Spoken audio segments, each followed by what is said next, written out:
Okay, keep your eyes closed, but you can stop repeating the phrase, the mantra, I am. You can stop repeating that. Bring your awareness into your heart space, which is in the middle of your chest. And let's evoke some feelings. So let's evoke the feeling of love. And you do that by either remembering an experience of love or just thinking of someone that you love. Your child, your spouse, your parent, or your pet.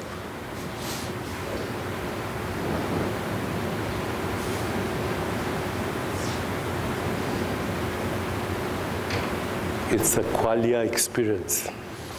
It's a form of awareness within awareness.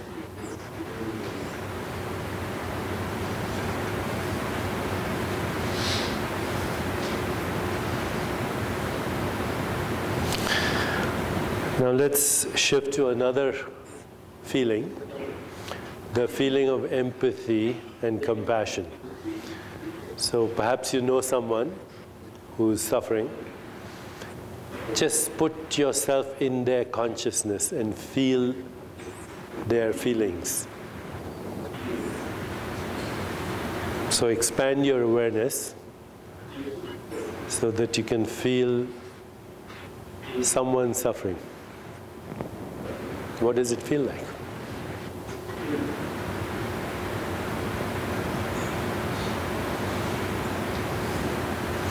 A specific qualia, a specific form of awareness within awareness.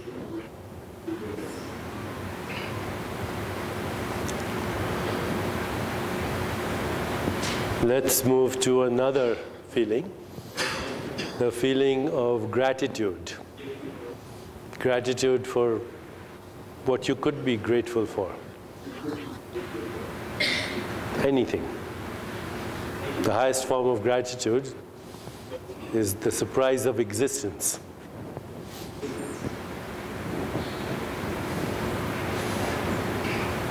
But what could be grateful for the air, the sun, the stars, the trees? If they didn't breathe, we wouldn't breathe. Gratitude for relationships. Gratitude is opening yourself to the abundance, extravagant abundance of the universe of which you are an offspring.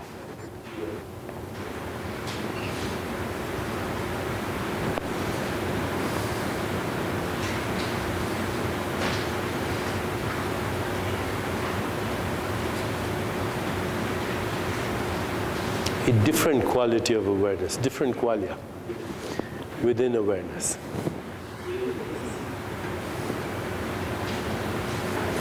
Let's move to another feeling, the feeling of joy.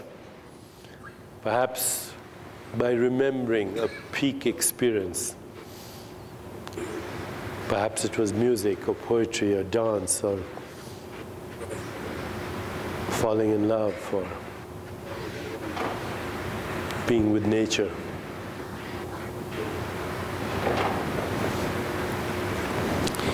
Yet a different quality of feeling or qualia.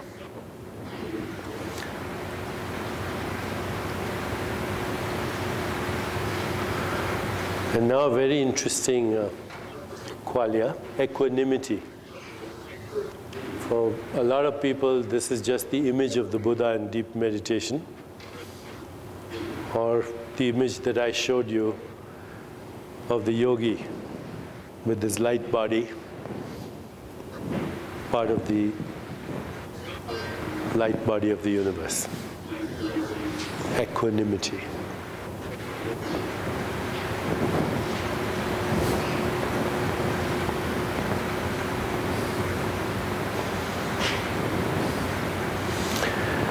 Okay, so we move from being, and I'll explain that later, to feeling. And we move to the feeling of what are called divine attitudes, because these attitudes take you out of your ego identity.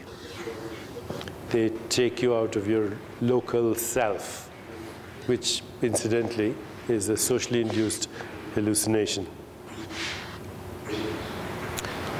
Now go from the limbic brain, we're going to go into the cortical brain. So keep your attention still in your heart, but ask yourself, who am I?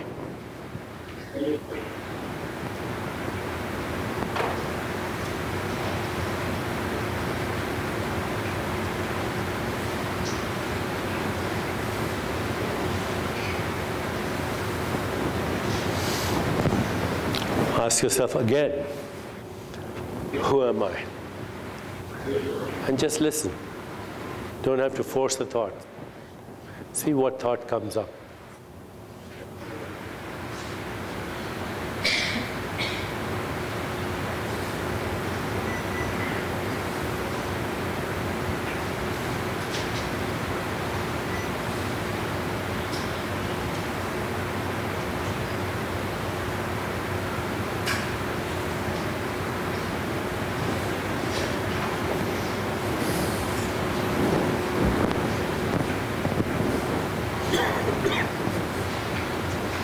Another kind of qualia, a thought.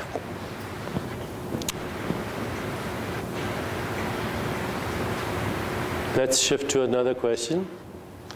What do I want?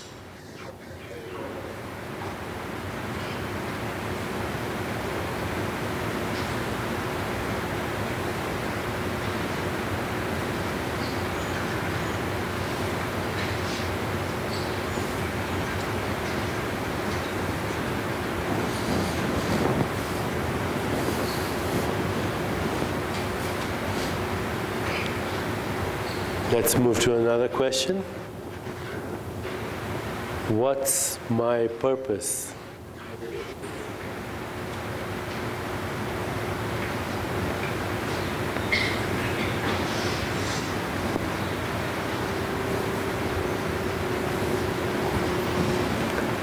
Another kind of question, why is there existence?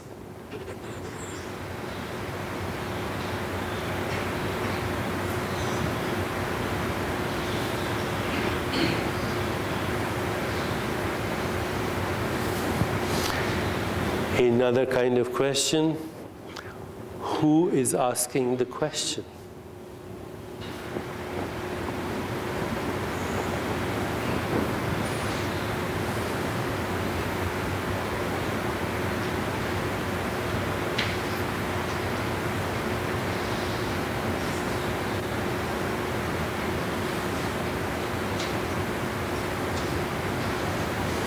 We could go on, but let's finish with this reflective meditation.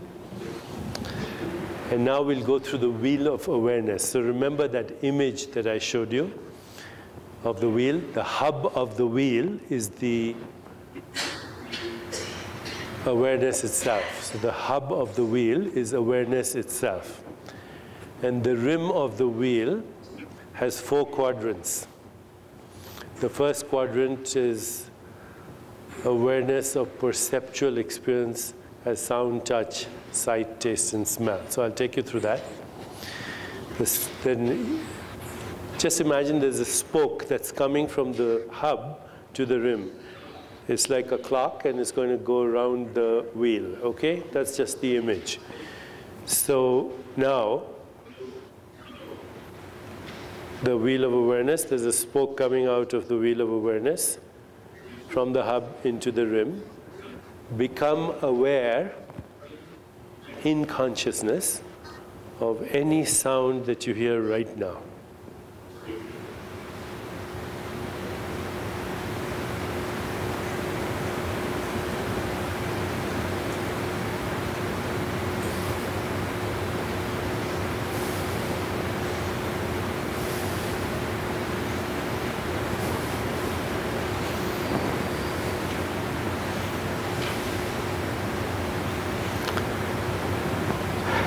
Now evoke a sound in your consciousness. So evoke the sound of the voice of somebody that you know.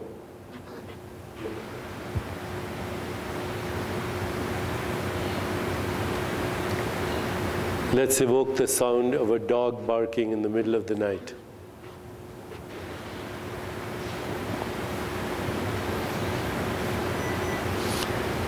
The sound of a church bell in the silence of the night, perhaps in a little village in Europe.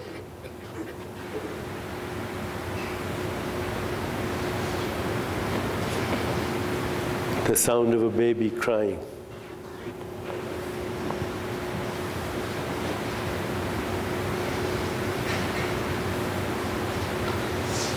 Okay, let's move from sound to sensation or texture. So first become aware of your skin touching your clothes.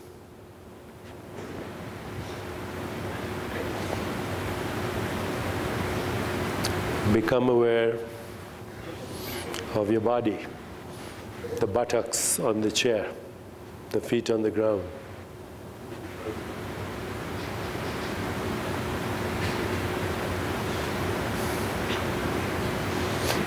Now let's evoke sensations in consciousness. Feel the texture of a rose petal in consciousness.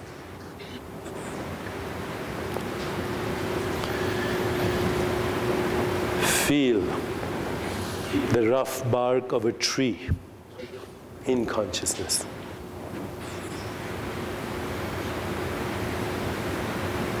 Feel a cashmere shawl in consciousness.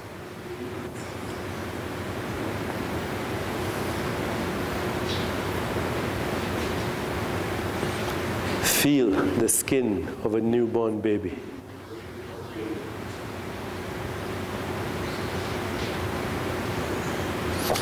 Feel the sensation in your feet as you walk a sandy beach.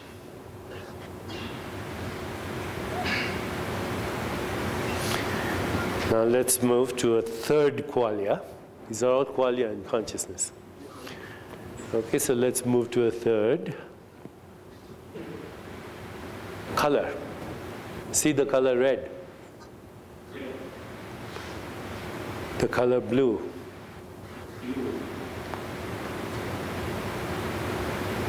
A candle in a dark room with a golden flame.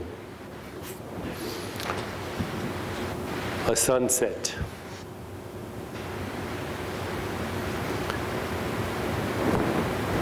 The starry skies.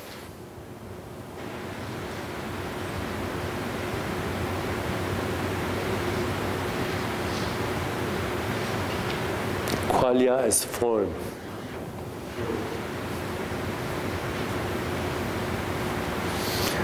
Let's move now. We're still moving in the rim of awareness through these different qualia. Okay, now experience taste. So let's experience the taste of Indian curry food.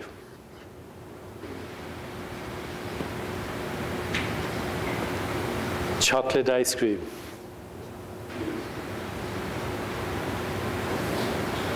Strawberries.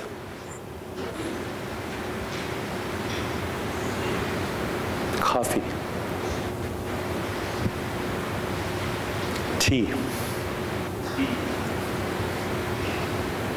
Your favorite dessert.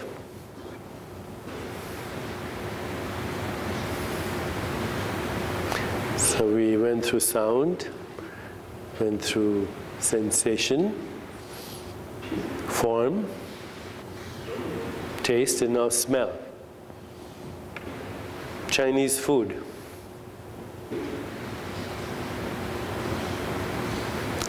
An Italian kitchen.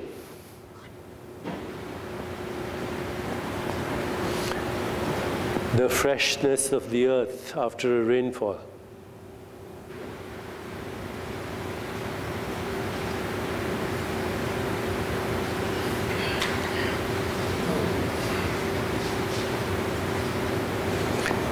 The smell of your locker room in the gym. Okay, so we've traversed the first quadrant, the quadrant of perceptual experience, external and internal, emerging as qualia or qualities of awareness within our awareness, just with the flicker of an intention, a selective act of attention and intention in consciousness. We move to the second quadrant, which is your body. So we'll do this a little quickly. So become aware of the top of your head.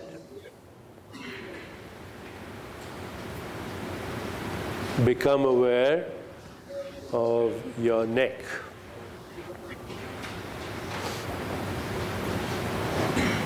Your shoulders, both shoulders.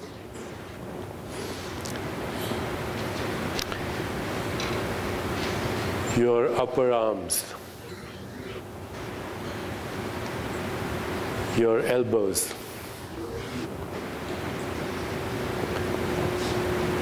Your forearms.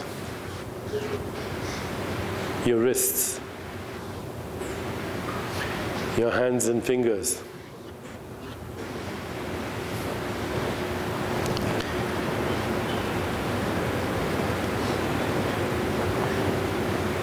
Your spine, your hips, your thighs,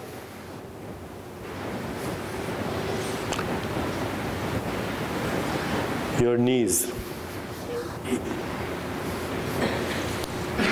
your legs, your ankles, your feet.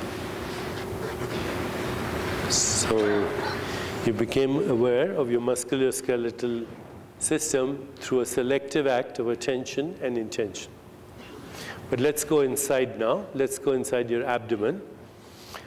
Become aware of the hollow space in your abdomen.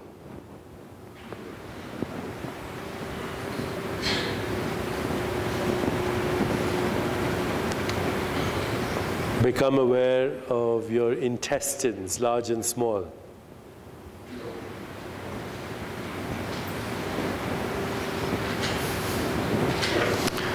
Become aware of your stomach.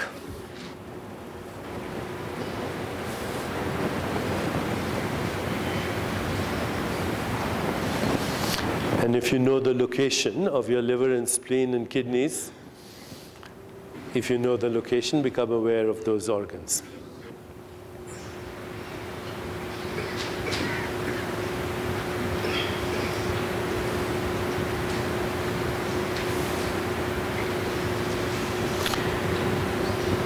Become aware now of your breath and see how spontaneous it is, just by itself.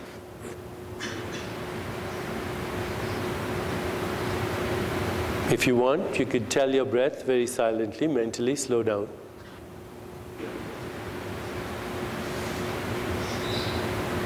Become aware of the slight movement right now of your diaphragm.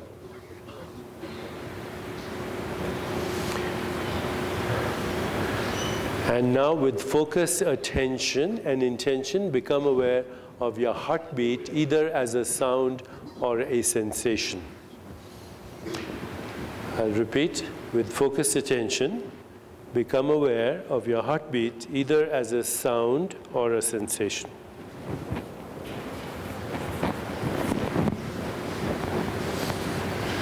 And if you want, you can mentally tell your heart to slow down.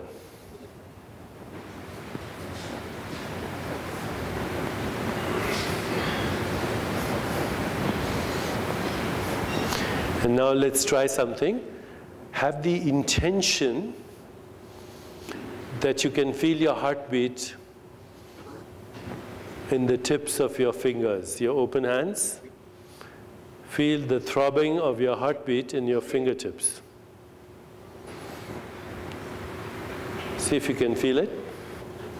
Either the throbbing or at least some sensation, some warmth, some tingling, the tips of your fingers. As you bring awareness to your heartbeat in your fingertips.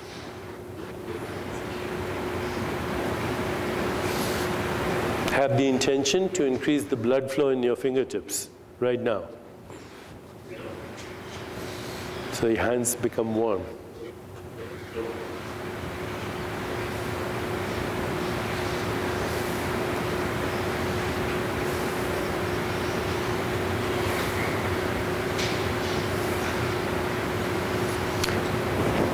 And now just have the idea that beneath the material body, you have a quantum body, a light body. What in our Vedic tradition we call the astral body. It's nothing esoteric, it's the stardust that makes up your body. And have the desire to experience your light body and see it's one with the stardust of the universe.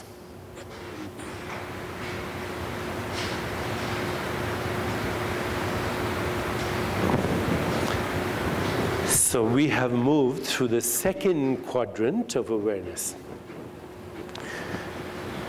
Now let's ask ourselves to move the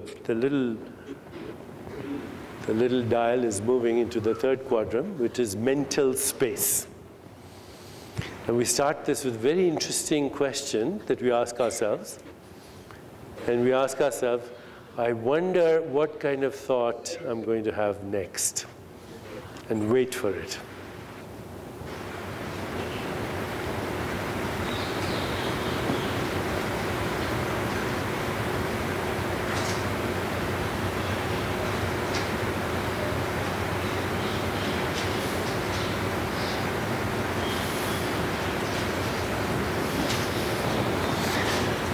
And I hope you become aware that thoughts come unpredictably, that they arise, then they subside. And they are followed by other thoughts that in some way are related to the previous thought. As soon as we have a thought, it makes it necessary for us to have another thought.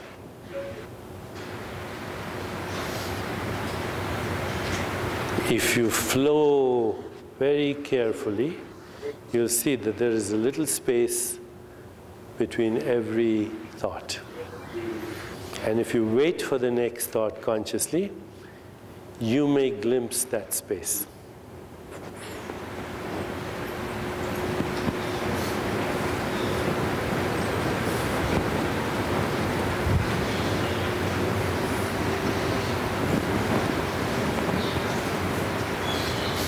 Mental space, the disturbance of which leads to another form of qualia that spontaneously arise and subside. Finally, let's move to the fourth quadrant. And the fourth quadrant is relationship. Become aware of being in this room.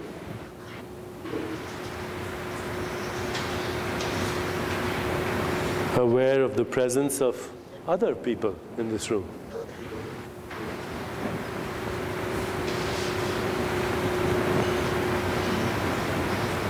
Aware of the resort that we are in.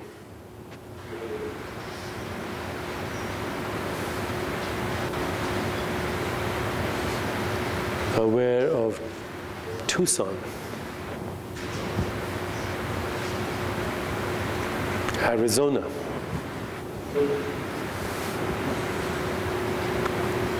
The United States. The tangled web of relationship in which you are contained, aware of planet Earth.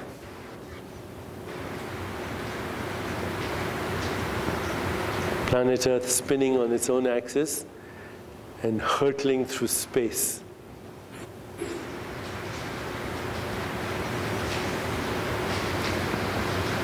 Aware of your relationship to the solar system.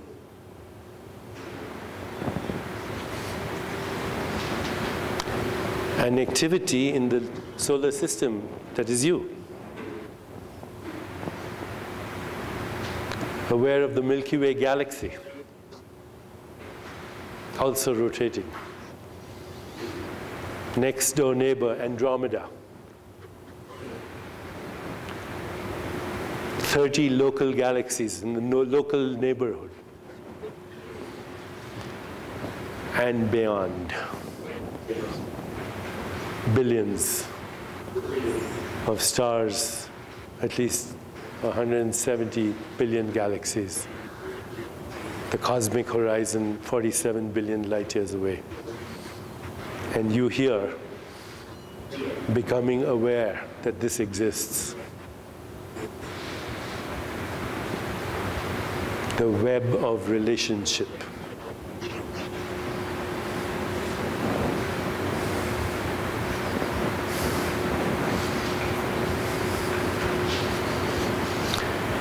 And now bring the spoke back into the hub of the wheel and become aware of awareness.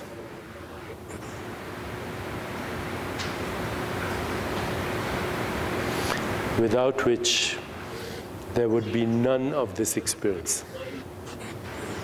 External or internal, all these experiences are forms of awareness within awareness. They are the observer, they are the process of observation, and they are the object of observation.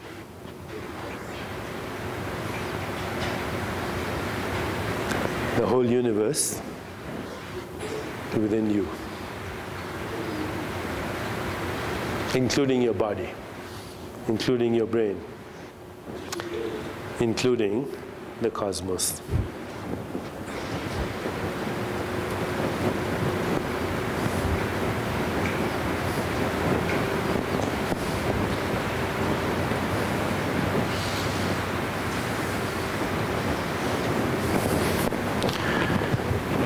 Please relax into your body for a moment.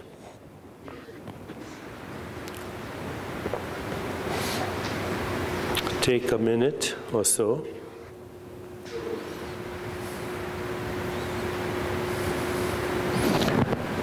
And slowly open your eyes.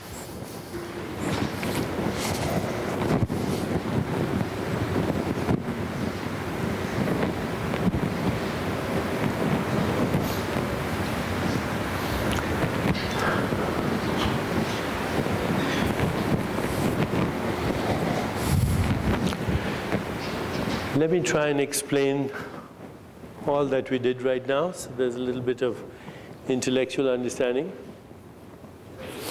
We started with a mantra. Okay, here's a good way to think of a mantra. A mantra is a thought. Of course, I used a very generic statement, I am, right? Bij mantras, and I'm not going to go into this because I know we have some Vedic scholars here and they may object to my interpretation of it, especially the ones in India, so I'm not going to go there right now because there are many interpretations of how Bij mantras work. But here's one way that I will explain using the phrase I am. See, every thought you have has a memory or it has imagination. So according to Vedanta, where do thoughts come from? Okay, they come from consciousness, but they come from conditioned consciousness. And how is consciousness conditioned? Through experience. It's a way of, that's how I explain karma. Karma is the conditioning of our consciousness as a result of the interpretation of past experiences. Okay? And so the thought is usually a memory, okay? Or it is a desire that's triggered by the memory. Now, in Sanskrit, the seed of that thought is called sanskara, okay? And if it leads to a desire or imagination, it's called vasana, the seed. Where is the thought before it surfaces in your consciousness? You know, one of the hard problems in science is, how do neural networks manufacture thoughts? It's a very silly question, actually, because you're saying that some kind of organized matter produces consciousness, just like your gallbladder produces bile. Okay, your stomach produces hydrochloric acid. So here's the Vedantic explanation. Before that thought comes, it exists as a potential in consciousness, as a potential, not as a thought. Okay, so let me ask you something very clearly. What did you have for dinner last night?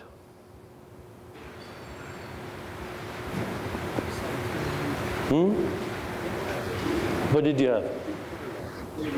Beef tenderloin. Okay, where was that memory before I asked you the question? Do you think and this is something I asked Rudy, who's the, top neuroscientist at Harvard right now. I said, where at the cellular level is memory contained? He had a conference with 150 neuroscientists from the best places in the world. Okay, I said, just ask every single neuroscientist, where is at the cellular level memory contained? He says, none of them could answer the question. He said, don't know. You can tell the neural correlate of the memory once you actualize it. Okay? Once you actualize it, then there's a little synaptic firing. But where's the memory stored? And the Vedic answer is the memory is stored as a sanskara. It's not a memory, it's a potential for memory. It's a probability cloud in the quantum vacuum, if you want to use modern language, which I don't like to, because people then say, he's talking outside his territory, doesn't know quantum physics, let Mena speak about that. Okay? But the memory is actualized into the brain through intention. I asked you, what did you have for dinner? And then as soon as I asked you that, boom, where was that memory before? It didn't exist as a memory. It was a potential. Do you remember the house that you lived in when you were a teenager? Can you see it? Where was that? Okay, it was in consciousness. It actualized in your brain. So, of course, you won't probably remember what you had for dinner 3 weeks ago on Tuesday. So how do you expect to remember your past lives if you had any? If you can't remember what you had for dinner 3 weeks ago. Here's what Vedanta says. Personal memories, collective memories, are part of a matrix of probability clouds in a quantum field. I'm using modern language, risking my reputation, okay? But they are part of a matrix of probability clouds, and the term for this in Vedanta is the Akashic field. It's personal, it's collective, and then there's a universal potential where there is the potential of recycling these memories with imagination and creativity. The universe is the imagination, creativity, memory, and the recycling of it as experience and quantum leaps of creativity. And this is Brahman. Okay, and this is Brahmand. And your consciousness is a little drop in the ocean of that consciousness. It's a pattern of behavior of that consciousness. Now, of course, insects and bees and dolphins and whales, I have no idea what their subjective qualia are, okay? A chameleon's eyeballs swivel on 2 different axes. I can't even remotely imagine what this room looks like to a chameleon. What we call reality is conscious agents and their subjective perceptual experiences, which are species-specific, culture-specific, individual-specific, sanskara, desire, imagination, all coming out of a non-local field of possibilities.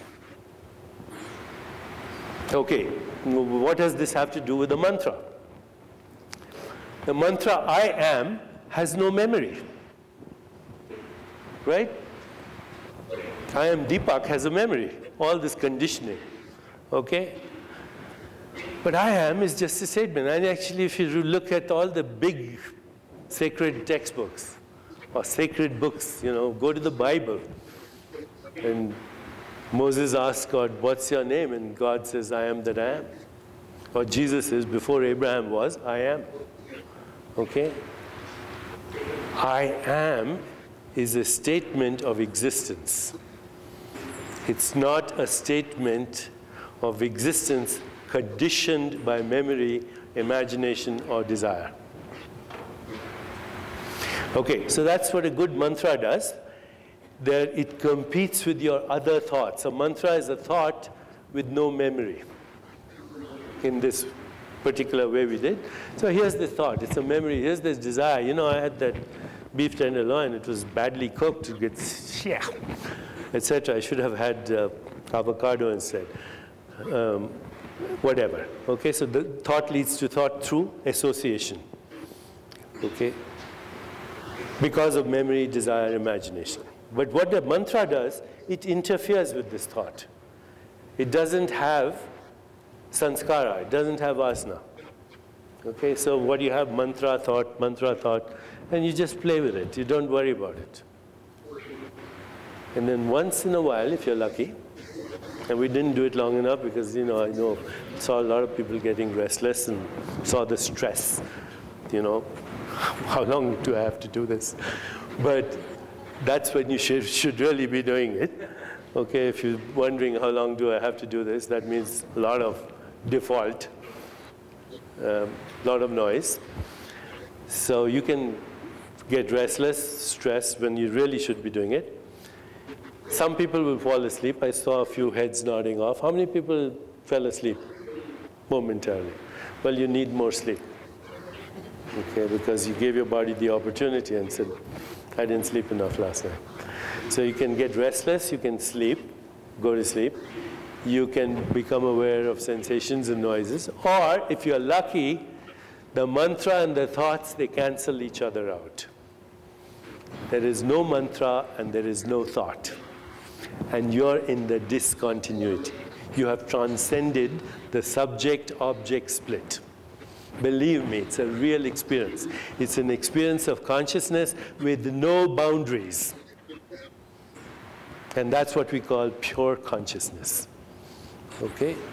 You have to do it, though. I didn't take you long enough. I looked at the watch, 10 minutes, people were getting restless.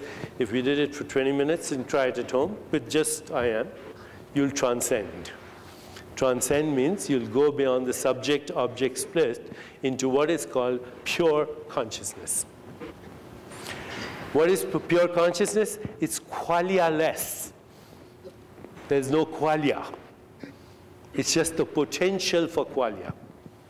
Okay, now we are looking at this whole mind-body problem from the other direction. Not consciousness as a latecomer in evolution, but consciousness as the driving force of evolution. Okay? So that's the first experience. Then I started to take you through qualia that we call feelings. But feelings that are expansive. It's not, me and mine. The qualia feelings were joy, equanimity, love, compassion. They're the stirring of consciousness within itself to experience those feelings. That, by the way, when you transcend, the whole brain gets activated. The whole brain. In transcendence, there's a very characteristic picture in the brain. And the whole brain basically is in what is called, what's the word? Frequency and phase synchrony, the whole brain. Stuart, other people can tell you more about this. Okay? Cohesiveness, coherence, yes, the whole brain. But then we went localizing. We said qualia feelings, that was the limbic brain. Qualia reflection, asking the questions. This is how we do science, by the way. How does one do science? You ask questions, design an experiment, make observations. Okay, so this is asking questions in consciousness and waiting for a response from consciousness. So that's the cortex. We did that. Okay, so we moved from being, feeling, reflection. Okay, then after that, what I did is I went through the wheel of awareness. And the point of the wheel of awareness, perceptual experiences, that's all we have. Sound, touch, sight, taste, and smell. We do not respond to the echo of ultrasound as a bat does. And I have no idea what that experience is. Okay, but I do respond. These are the qualia that give human experience. You know, I found a very interesting conversation. I'm writing a book now on the experiences of transcendence right from the beginning, from Diotima, Socrates, to Plato and Job in the Old Testament, and St. Paul, and some of the great women Christian mystics. And then finally I get to our times, and I found, thanks to Google, you know, you don't have to go to a library anymore. Google is the best place to go. I found a conversation between Tagore, the Indian poet, and Einstein. The conversation occurs in Germany, and it's in 1930, before the war. And of course, both are now Nobel laureates. Einstein, much more of a celebrity than Tagore. Very few people know about him. In fact, I found another article of Bertrand Russell. He said, I'm going to, it was in the, I think in the Saturday London Times, he said, I'm going to go listen to this Indian mystic who won the Nobel Prize in Literature. He's a friend of the Irish poet, who am I thinking of? W.B. Yeats. And I'm interested. And then the next day he reports his observations. He says, the usual bullshit about Brahman and Vedanta and consciousness being, you know, the ground of creation, and very dismissive. Bertrand Russell. But then I find this conversation published, and you can find it in Google, you can find it in the New York Times. It was printed in the New York Times. And Einstein, who was very troubled, of course, by the fact he was what they called a realist. Realist means that the material universe exists in the absence of consciousness. Okay? It's observer independent. Now, Vedanta doesn't say that you need a conscious observer for the material universe to manifest. Vedanta says you need both the observer and the observed from a deeper reality, okay, which is the possibility field. But anyway, they have this talk, and you know, Einstein was very troubled. Does the moon exist if you're not looking at it? The usual kind of arguments. And Einstein, Tagore says to Einstein in this conversation, he says, there is a deeper, inexplicable, observer-independent reality, but the universe that science talks about is a human nervous system, human universe, because the universe that we observe is through a human nervous system to questions we ask in human consciousness. The universe of science is a human universe.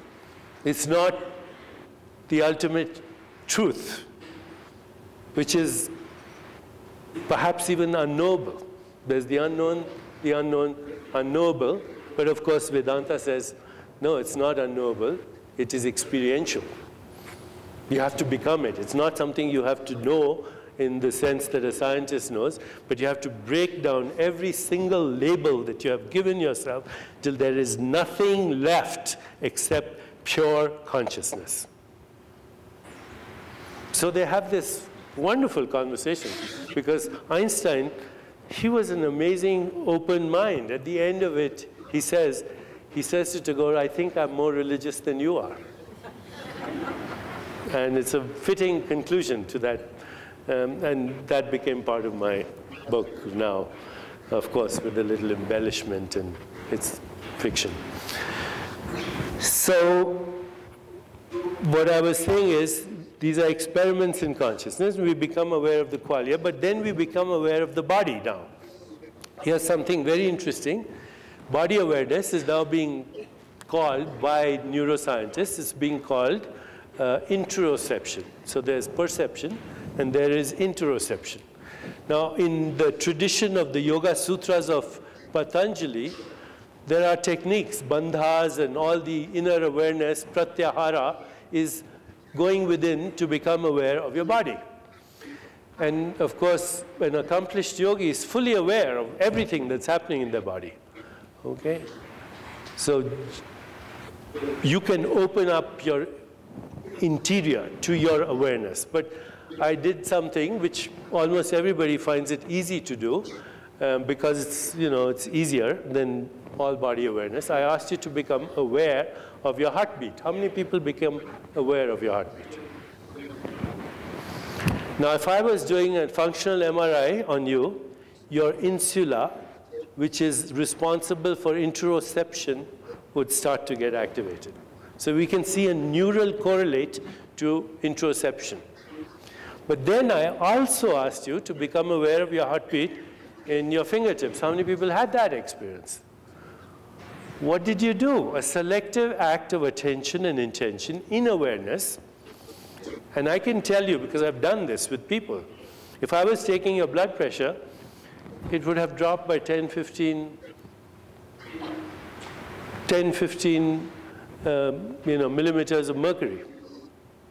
Just that intention. If you had a migraine headache, it would disappear because the blood would get diverted into your hands.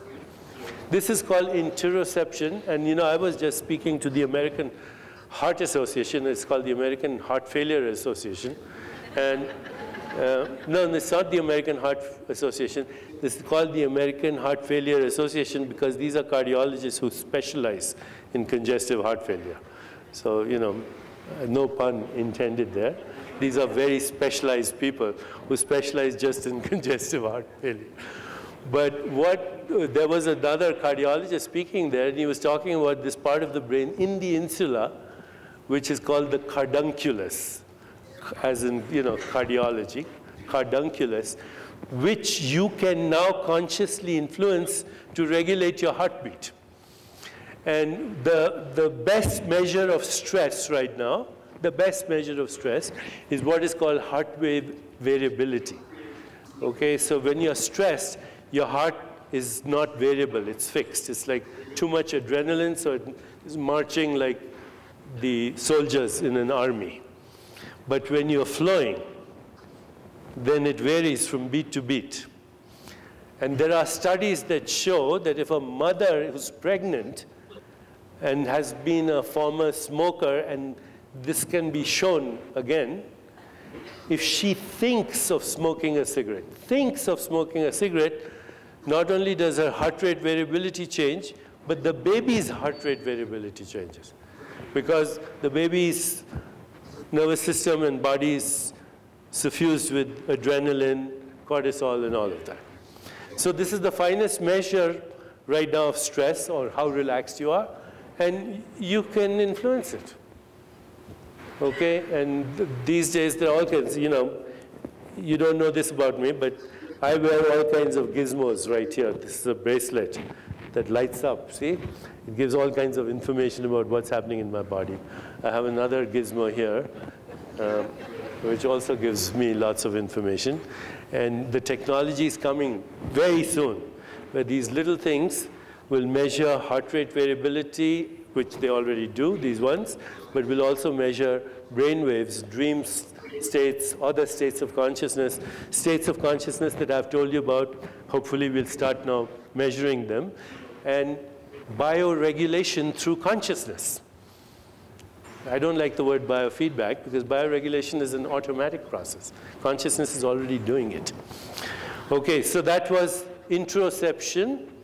And you can master interoception, whether it's through pratyahara, which is one of the 8 limbs, pranayam, very effective way of interoception. Pranayam is breathing. There are at least 108 techniques to modulate your consciousness through breath, because breath is the interface between consciousness and biology, you know.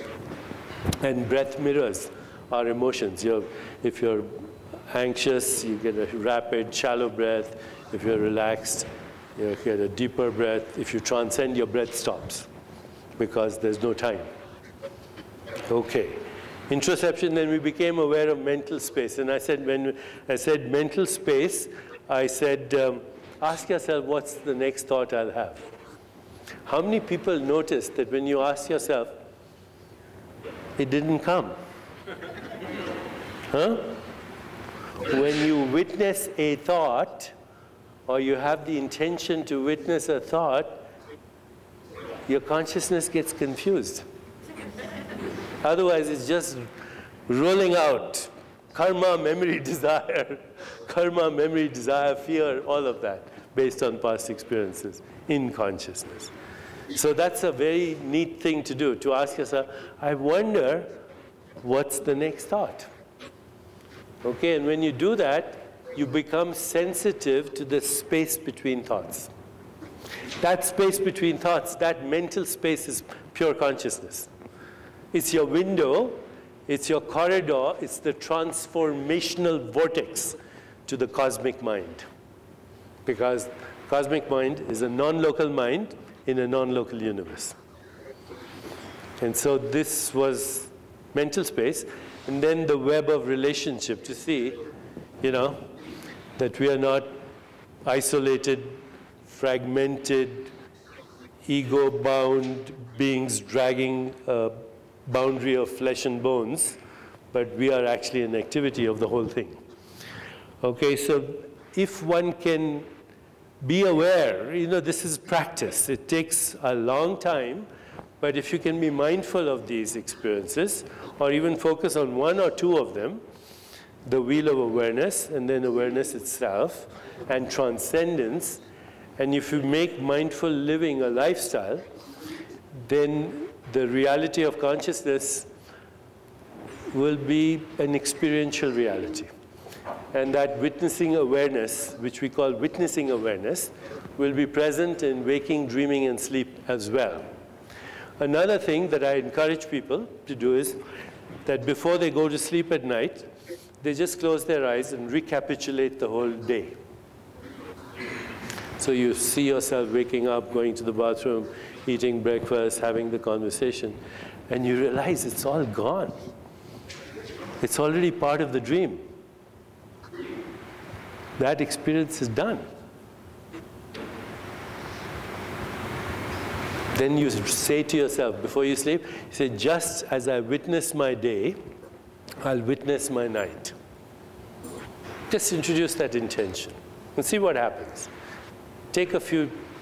Practice it a few times, and then when you wake up in the morning, then you recapitulate the night.